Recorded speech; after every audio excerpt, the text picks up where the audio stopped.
नमस्कार दोस्तों, एक बार एक आदमी महात्मा बुद्ध के पास पहुंचा। उसने पूछा, प्रभु, मुझे यह जीवन क्यों मिला? इतनी बड़ी दुनिया में मेरी क्या कीमत है? बुद्ध उसकी बात सुनकर मुस्कुराए और उसे एक चमकीला पत्थर देते हुए बोले, जाओ, पहले इस पत्थर का मूल्य पता करके आओ। पर ध्यान रहे, इसे बेचना नहीं, सिर्फ मूल्य पता करना है।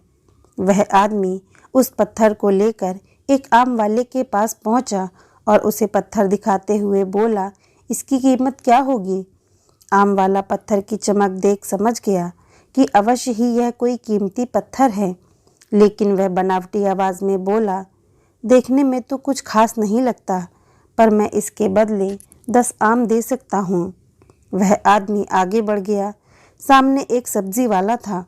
उसने उससे पत्थर का दाम पूछा।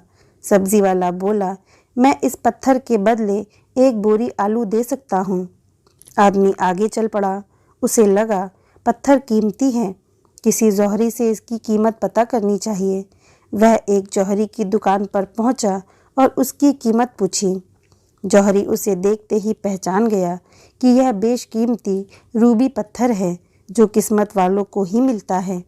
वह बोला, पत्थर मुझे दे दो और मुझसे 10,000 रुपये ले लो। उस आदमी को अब पत्थर की कीमत का अंदाज़ा हो गया था। वह बुद्ध के पास लौटने के लिए मुड़ा। जौहरी उसे रोकते हुए बोला, अरे रुको तो भाई, मैं इसके 50,000 दे सकता हूँ। लेकिन वह आदमी फिर भी नहीं रुका। जौहरी किसी भी कीमत पर उस पत्थर को अपने हाथ से जाने नहीं देना चाहता था।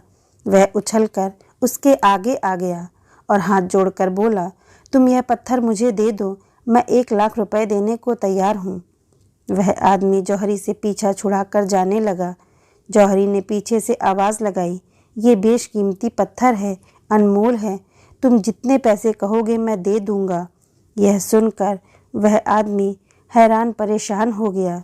वह सीधा बुद्ध के पास पहुँचा और उन्हें पत्थर वापस करते हुए सारी बात सुनाई। बुद्ध मुस्कुराकर बोले, आम वाले ने इसकी कीमत 10 आम लगाई, आलू वाले ने 1 बोरी आलू और जौहरी ने बताया कि अनमोल है। इस पत्थर के गुण जिसने जितनी समझी उसने उतनी कीमत बताई। ऐसे ही यह जीवन है, हर आदमी एक हीरे के समान है। दुनिया उसे जितना पहचान पाती है उसे उतनी ही महत्ता देती है, लेकिन आदमी और हीरे में एक फ़र्क यह है कि हीरे को कोई दूसरा तराशता है और आदमी को खुद अपने आप को तराशना पड़ता है। तुम भी अपने आप को तराश कर अपनी चमक बिखेरो, तुम्हें भी तुम्हारी कीमत बताने वाले मिल ही जाएंगी।